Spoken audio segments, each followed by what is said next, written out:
I want to introduce the members of this delegation. My name is Caleb Amisi, a member of parliament representing Saboti constituency on ODM party and deputy organizing secretary of ODM party.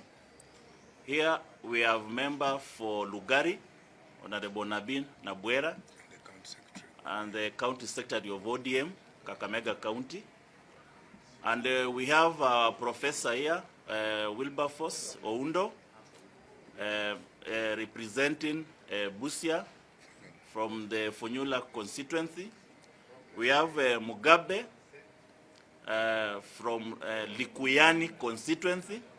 They will have a moment to speak, but I want first of all to read the statement for this presser, and we'll open up for questions.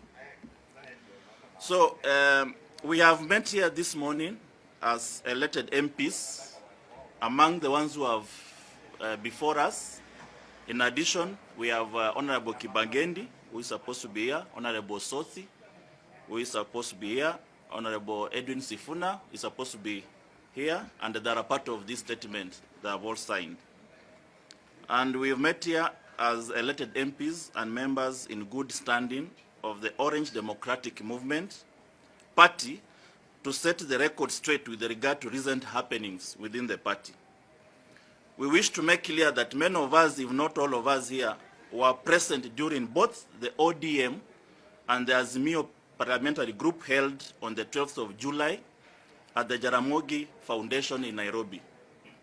At no time during the said meetings was it resolved that either the party or the coalition will be joining a coalition with William Ruto's KK party.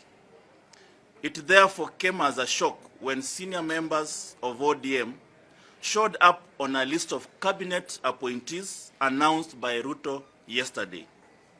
That some of our leaders have chosen to join a government indicted by the Kenyan people reflects badly on a party that has always advocated for and stood with the people.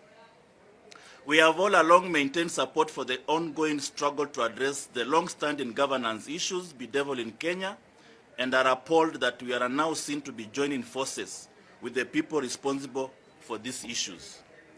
To make it worse, the appointment do not reflect the diversity of the party we love, as there clearly was no regard to gender, age, or regional considerations. We wish to reiterate that the position of the party, as communicated by our Secretary General, who is Edwin Sifuna, earlier this week, that indeed the decision by our four comrades were personal and not as a result of any decision passed by the party.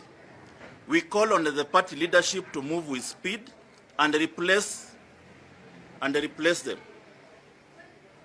That is the end of the statement. I want to finish by saying that ODM party is like an army. 4 of our generals and the brigadiers have deserted duty and are gone to sleep with our enemy. It has no direction from the commander-in-chief, who is the Raila Odinga. The party leader was abroad on a private visit, only to come back and find 4 generals and a brigadier have deserted duty and joined the opposite camp. So we are saying this is not the position of the party. Such monumental decision affecting the history, the principles, the ideologies of the party must have been passed by the parliamentary group meeting. I want to give my colleagues to add on what I've said, and I'll leave room for questions.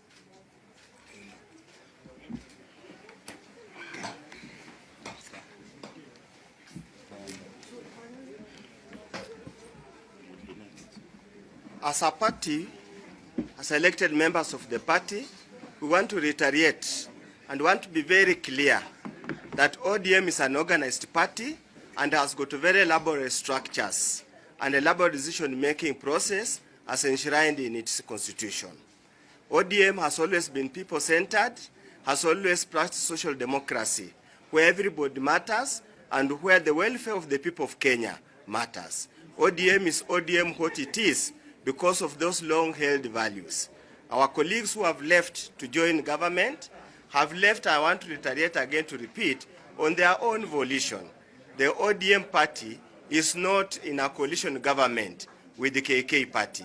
ODM will remain in parliament as the minority party and will continue to offer oversight the KK government and expose all the ills, all the corruption, so that we continue to build and enhance this constitution and enhance our integrity, accountability.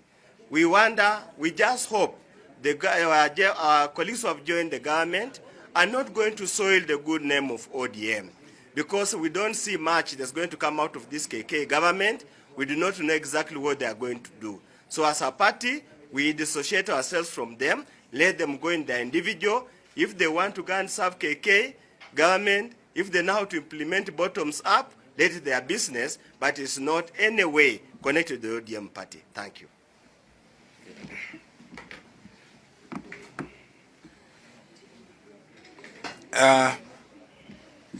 Mine is very brief. One, that I want to wish those who have relinquished their party positions to join government well. And I want to declare here that I will be offering myself to replace one of the leaders who has left the party, so that we can continue with the ideals of this party. The public is wondering whether really it was the right time for us to abandon the cause. And we are telling the public we have not abandoned the cause. It is just generals who have downed tools, and other generals must be appointed to take over the war at the battlefront. Finally, I want to say this.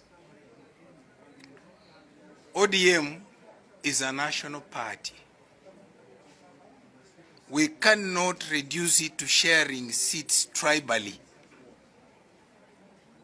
It is very, very unfortunate. It is unfortunate that we lost over 50 young people in the last 1 month. It's unfortunate that we lost 75 people last year. And before we resolve the issues of their compensation, before we sit down to address the issues being addressed by Gen Z, we behave like vultures. It's totally unfortunate. And like my Honorable Ounda said, we dissociate ourselves from individual decisions of members.